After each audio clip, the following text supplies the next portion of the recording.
Nah, Cantor mengatakan bahwa power atau bilangan kardinal dari himpunan M ini memiliki eksistensi di dalam pikiran kita sebagai sebuah gambaran dari himpunan M tersebut.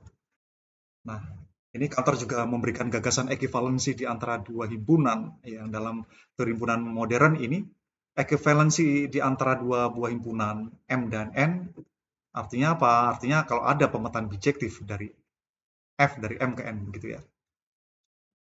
Kemudian sebuah fakta yang Cantor peroleh ini dalam teori himpunan begini diperoleh. M ekuivalen ke N jika dan hanya jika kardinalitas M-nya itu sama dengan kardinalitas N. Kemudian ini. Selanjutnya saya akan menggunakan bahasan teori himpunan modern untuk mendeskripsikan karya Cantor. Nah, kemudian bagaimana Cantor membangun ketainggaan sejati yang akan menjadi objek kajian dalam matematik. Yang pertama, dia memperkenalkan apa itu well-ordered. Nah, well-ordered itu dipahami sebagai himpunan terurut sebagian yang setiap himpunan bagiannya tak kosong memiliki elemen terkecil. Kemudian yang kedua, memperkenalkan apa itu bilangan ordinal. Nah, bilangan ordinal dipahami sebagai sesuatu bilangan yang digunakan untuk mengurutkan elemen dari suatu himpunan. Nah, pertanyaannya, bagaimana cara membuat bilangan ordinal? Nah, yang pertama adalah mendefinisikan suksesor dari suatu himpunan. Nah, ini dalam teori himpunan modern, suksesor dari suatu himpunan X didefinisi sebagai ini, X plus gitu, X gabungan dengan singleton X gitu ya. Nah, gagasan suksesor dari himpunan ini digunakan untuk mendefinisikan bilangan asli, di mana pertama 0 itu didefinisikan sebagai himpunan kosong, 1 didefinisikan sebagai suksesor dari 0, gitu. 2 didefinisikan sebagai suksesor dari 1, N didefinisikan sebagai suksesor dari N-1. Nah, ini dia himpunan. Jadi angka atau bilangan asli ini nature-nya adalah himpunan, gitu ya. Kemudian, nah bilangan 0, 1, 2 sampai N ini biasa dinamakan bilangan asli atau bilangan ordinal, finite, atau bilangan ordinal berhingga. Nah, cara mengkonstruksi bilangan-bilangan ordinal finite tersebut melalui gagasan suksesor dinamakan dengan prinsip generasi pertama. Apa itu prinsip generasi pertama? Nah ini, jika alfa adalah bilangan ordinal finite maupun infinite atau transfinite, maka terdapat sebuah bilangan ordinal baru yaitu A plus 1 yang diperoleh dari suksesor dari alfa. Nah, sekarang lihat ini ya, kalau 0 itu himpunan kosong, kalau 1 suksesor dari 0 itu 0, 2 adalah 01, N adalah 01 N-1. Nah, pertanyaan 012 ini siapa yang tak hingga ini siapa? Nah, baru kita peroleh langkah kedua, yaitu mendefinisikan limit dari sekumpulan bilangan ordinal suksesor. Nah, limit di sini bukan dalam istilah kalkulus ya. Nah, akhirnya pertanyaan ini terjawab. Ini akan ditulis sebagai omega.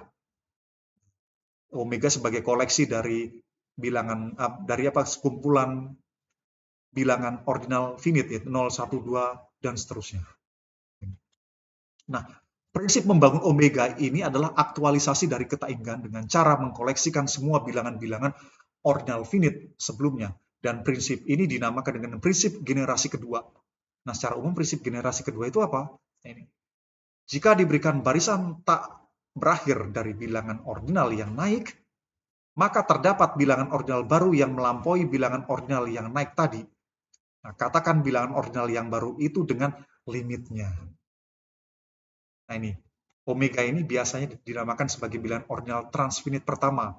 Nah, dengan prinsip generasi 1 akan diterapkan pada omega. Ya, tadi omega kan juga himpunan ya. Suksesor dari omega ini, omega plus 1, ini isinya seperti ini. 0, 1, 2 sampai omega. Omega plus 2 diperoleh dengan suksesor dari omega plus 1 isinya 0, 1, 2 sampai ini. Nah, kemudian dengan prinsip generasi kedua diperoleh seperti ini. 0, 1, 2 dikoleksikan ini ordinal transfinite yang suksesor tadi gitu ya. Jadi omega 2. Nah, proses ini ad infinitum sehingga diperoleh barisan dari ordinal baik itu finite maupun transfinite yaitu seperti ini.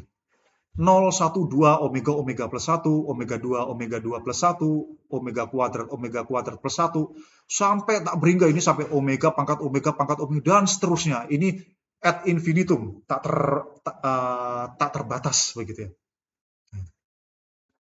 Ini sebagai catatan. Nah, bilangan ordinal yang diperoleh melalui prinsip generasi 1 ini biasanya dinamakan ordinal suksesor. Nah, bilangan ordinal yang diperoleh melalui prinsip generasi 2 ini dinamakan ordinal limit. Ini ordinal limit, sisanya suksesor. Ini ordinal limit. Ini ordinal suksesor, ini ordinal limit. Ini ordinal suksesor, ini ordinal limit. Ini ordinal suksesor, ini ordinal limit. Ini suksesor, ini limit, dan sebagainya. Nah, kemudian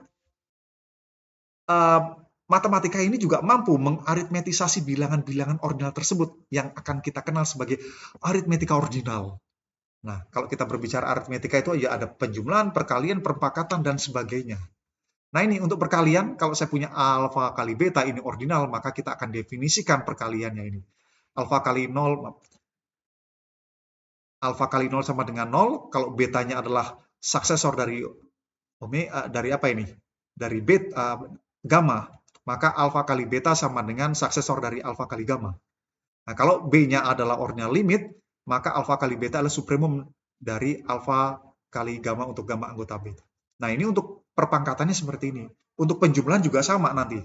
Silakan saudara bisa buka buku terkait himpunan modern mengenai aritmetika dari ordinal. Nah, kemudian power atau bilangan kardinal dari suatu himpunan atau kardinalitas dari suatu himpunan yang menyatakan banyaknya elemen dari M.